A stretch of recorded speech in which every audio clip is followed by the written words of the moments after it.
Ashamaa harka fuunee hordoftoota fi kabajamtoota Mulugeta tuubii kan biyya keessaa fi kan biyya alaa jirtanii nageenyi koo kan jaalalaa kabajaa bakkuma jirtanitti isin bira naaf haa ga'u isiniin jedha akkam jirtu nagaa keessanii ani nagaa kootii galata waaqayyo.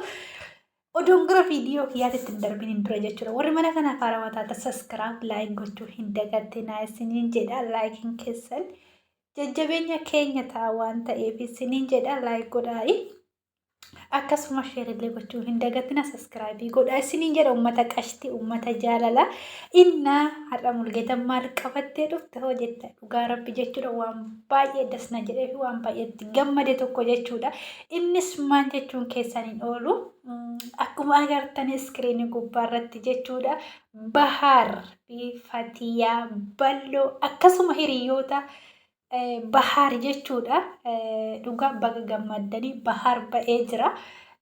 Kabayatan jaalala bakkuma sirriitti sinaagessuucha arra guyyaa kan gammachuu hartakaane akkasii amnatanii dhaabne itti tuufu jira jechuudhaan arraantana maaliin isin himu deema halee turre waan ofiitti falmu akkasuma akkuma agartan deengada finansaa baafne ture halee ammoo isa baafne ana balloo haadha masaatu wajjin baafne mana galchine arguna biyyatii yaada fatiyaa baga gammaddee siin jaa si jechuudha namni abbaan manaa irraa alaa jiru hangam takka akka rakkatu shaggaadha jechuudha badii sarratti waan qixaaxameef jechuudha badii tokko malee waan tokko odoo hin balleessin ilma nama maaliif nu oolta'a maaliif bakka akkan hojjennee dabqa namaatiin jiraannu kanatti maan wajjin jiraachuu dideedhaa fi bahar affananii waan adda addaa irratti raawwatanii namuma keessa illee qorichatti hojjisiisanii namuma keessa illee baasanii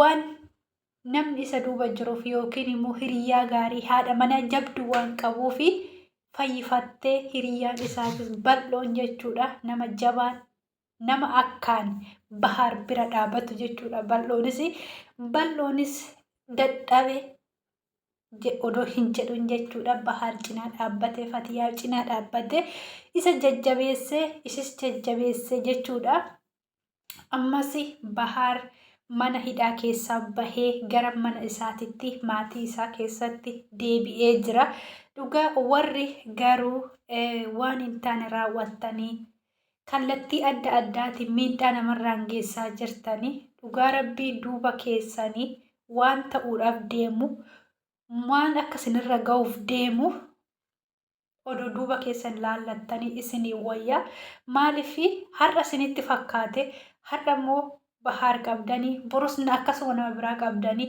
fufaadha yoo deeme booda isinii maalirra akka buutan maalirra akka geessan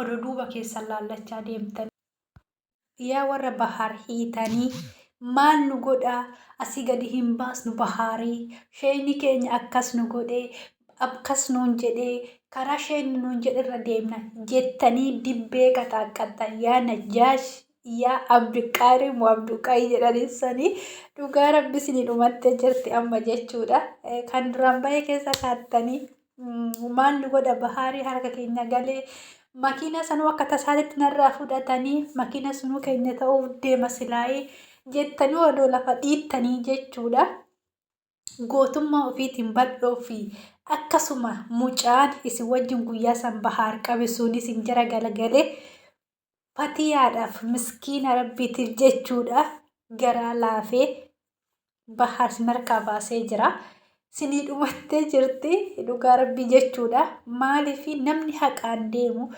namni rabbii ofiitti of kennee takkaa kufee hin hafu jechuudha namni waaqayyo ofii qabate namni rabbii ofiitti harka ofii bal'ifate takka kufee hin hafu jechuudha isinii dhumattee jirti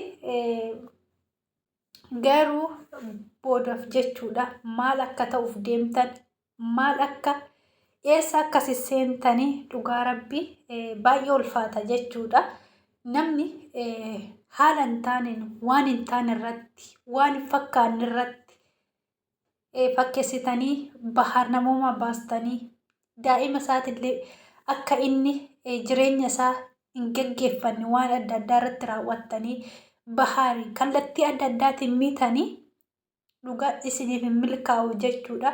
Bahar abbaa haqaati. Bahar nama dafqa ofiitiin bulu, nama humna ofiitiin daa'ima ofii biyya ormaa keessa taa'ee guddifatu, haqa ofiitiin dafqa ofiitiin guddifachaa jira waan ta'eef jechuudha.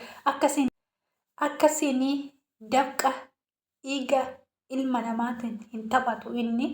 Haqaan ilma ofii guddifachaa jira. Haqarra dhaabbatee deemaa jira. Bahar abbaa miskiinaati, abbaa jaalalaati. Oromoo guutuu isa jaalataa. Isinii dhumattee jirti Najjaashii fi Abdalqaadir moo maalii jedha sun jechuudha. Lafumatti futtutteechaa turtanii dhugaa jechuudha. Bahariif baga nagaan baatee, baga rabbiin mana keetitti si deebisee maatii keetitti jedhaanidha. Bahar ba'ee maatii ofii keessatti deebi'ee jira. Dhugaa waan baay'ee nama gammachiisu, waan baay'ee namatti toludha. Nagaadhaan ba'uun isaa jechuudha. Maaliif namni kallattii adda addaatti wanta hin taanellee yoo namarratti raawwate Waaqayyoo nama wajjin jira waan ta'eef jechuudha. Namni si miidhuu deemellee Waaqayyoo waan si wajjin jiruuf wanni takka si tuqu jechuudha.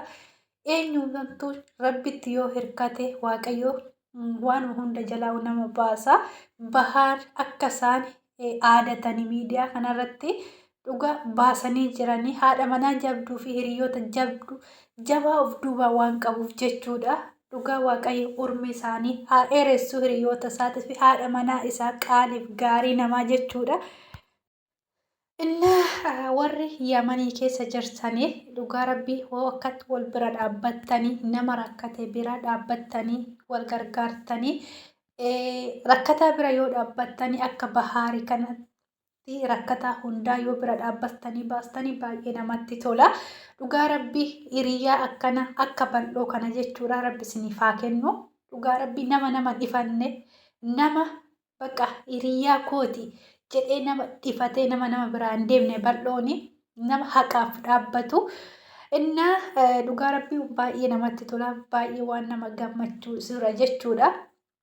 Kanaafuu bal'oo kooti akkasuma Fatiyaa baga gammaddanii baga nagaa Waaqayyoo Bahar gara manaa isiniif deebisee jechuun hin jaaladha. Dhugaa wannan akkasii isiniin jedha hordoftootaa fi kabajamtoota kiyyaa turtii gaarii naaf qabaadha. Haga waan ammaan wajjin turtanii fi nagaa fayyaa.